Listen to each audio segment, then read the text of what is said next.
Mpenzi mtazamaji, karibu katika hadithi ya Musa, miongoni mwa hadithi ambazo zitafunua ukuu wa Mungu, na bila shaka utabarikiwa sana.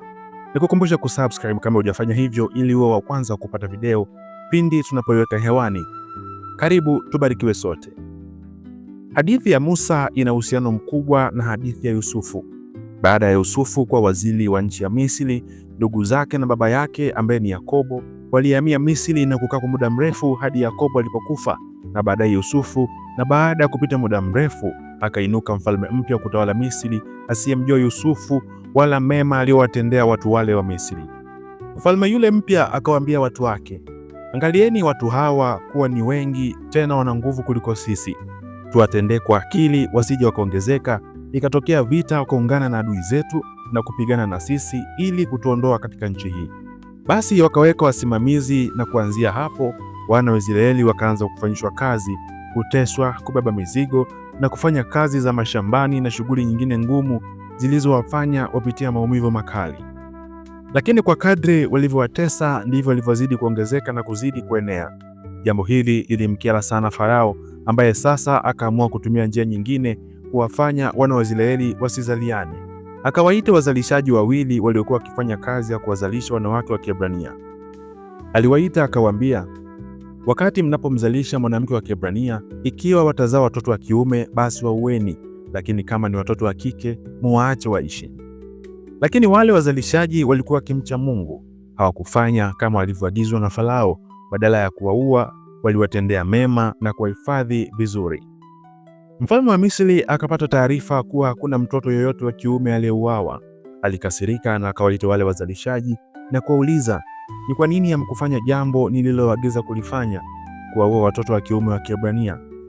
Wale wazalishaji wakamjibu, ni kwa sababu hao wanawake wa Kiebrania si kama wanawake wa Kimisri, kwa kuwa wao ni hodari kuzaa kabla mzalishaji hajawafikia. Basi kwa kufanya vile, Mungu akawatendea mema wale wazalishaji, na wana wa Israeli wakaongezeka sana, tena wakaendelea kuwa na nguvu nyingi. Kilichofuata, Farao akatoa agizo la kuua watoto wote wa kiume watakaozaliwa. Katikati ya wana wa Israeli alikuwepo mtu mmoja wa kabila la Lawi ambaye alioa binti. Baada ya ndoa, yule mwanamke akabeba mimba, akamzaa mtoto wa kiume. Kumbuka, watoto wa kiume wote waliokuwa wakizaliwa waliuawa na Farao. Yule mama hakutaka mtoto wake auawe na Farao, ndipo akaamua kumficha kwa kipindi cha miezi mitatu. Na alipokuwa hawezi kumficha tena, akatengeneza kisafina kidogo cha manyasi, kisha akakipaka lami na kumweka mtoto ndani yake. Akakiweka katika majani kando ya mto, mahali ambapo binti wa Farao huenda kuoga. Binti wa Farao alikuwa na desturi ya kwenda kuoga mtoni kila siku. Mida ya kwenda ilipofika, akaelekea mtoni tayari kwa kuoga. Alipofika akaona kisafina kinaelea kando ya mto. Akamtuma kijakazi wake kwenda kukileta. Alipokifungua akamwona mtoto wa kiume akiwa amelia sana. Akamhurumia, akajisemea, huyu ni mojawapo ya watoto wa Kiebrania. Pale kando kando ya mto alikuwepo dada yake na yule mtoto aliyekuwa amejificha akisubiri kuona ni nini atakifanya binti Farao baada ya kumwona yule mtoto. Yule binti akajitokeza akamwambia binti Farao, je, unataka mtu wa kumnyonyesha huyu mtoto? Niruhusu nikuletee mama wa Kiebrania aje kunyonyeshea mtoto huyo. Basi binti Farao akakubali, akamwambia, nenda ukamlete. Haraka yule binti akakimbia mbio kwenda kumuita mama wa yule mtoto. Baada ya kuitwa na kufika kwa binti Farao, alipewa maelekezo ya kumchukua na kumnyonyesha mtoto, na binti Farao akamwahidi kumlipa fedha kama mshahara wa kazi ile. Hapa unaona nguvu ya Mungu, yaani mama anamnyonyesha mwanaye na tena analipwa mshahara. Baada ya makubaliano, yule mama akamchukua mtoto akaishi naye, akawa kama mlezi wake, akimfundisha na kumnyonyesha. Alitumia muda mwingi kumfundisha kuhusu Mungu wa Israeli. Baada ya kufikisha umri fulani, binti Farao akampatia jina, akamuita Musa, ikiwa na maana ya aliyetoka majini. Baada ya Musa kukua, alipatiwa elimu ya Kimisri kama miongoni mwa watoto wa kifalme, akiishi ikulu ya Farao. Siku moja Musa alitoka ikulu kwenda kutembea tembea. Akiwa huko akamwona Misri akimpiga Mwebrania, mmojawapo wa ndugu zake. Jambo lile lilimuuma sana. Musa akatazama huku na huko, alipoona hakuna mtu akampiga yule Misri hadi akamua na akamzika kando ya eneo lile. Akamwambia yule Mwebrania aliyekuwa anapigwa asimwambie mtu yoyote kile kilichofanyika. Musa aliamini kile alichokifanya kingeishia pale, Baada ya siku kadhaa, Musa akatoka kwenda kutembea. Akakuta watu wawili wa Kiebrania walikuwa wakipigana. Musa akawaambia waache kupigana.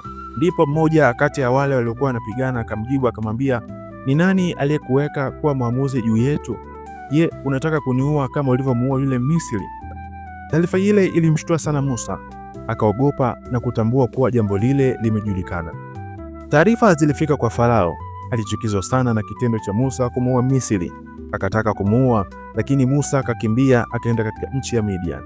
Alisafiri akikatiza jangwani kuelekea huko Midian. Alifika akiwa amechoka, akajipumzisha kwenye kisima, mahali ambapo wenyeji wa mahali pale walikuwa wakipatumia kunyweshea mifugo maji. Huko Midian kulikuwa na kuhani aliyekuwa na binti 7 ambao ndio walikuwa wakifanya kazi ya kuchunga mifugo ya baba yao. Basi siku hiyo wakaja kuteka maji, wakajaza birika zao maji ili wapate kuwanywesha mifugo wa baba yao. Wakiwa pale, ghafla wakaja wachungaji wengine waliokuwa na mifugo yao, wakawafukuza wale mabinti ili wao wachote maji kwanza. Lakini Musa hakupendezwa na kitendo kile, akawasaidia wale mabinti wasionewe na wale wachungaji. Basi wakanywesha mifugo yao na kuondoka. Walipofika nyumbani, baba yao kuhani akawauliza, mbona leo umerudi mapema kiasi hiki? Wakamwambia, Misri mmoja alitusaidia katika mikono ya wachungaji, na zaidi ya hayo alitusaidia kuchota maji na akalinywesha kundi hili la mifugo. Yule kuhani akawaambia binti zake, yuko wapi mtu huyo? Wakasema, wamemwacha kisimani. Kisha akawaambia waende wakamlete. Basi walipoenda walimkuta Musa bado akiwa pale, na Musa akakubali kwa kuwa hakuwa na mahala pa kwenda. Hapo ni mwisho wa episodi ya kwanza ya hadithi ya Musa. Katika episodi ya pili tutaangalia namna Mungu alivyotokea na kumwita Musa katika kichaka kilichowaka lakini hakikuteketea. Hii ni Hadithi za Biblia na Kevoo. Nikusihi usisahau kusubscribe, kulike na kucomment. Mungu akubariki.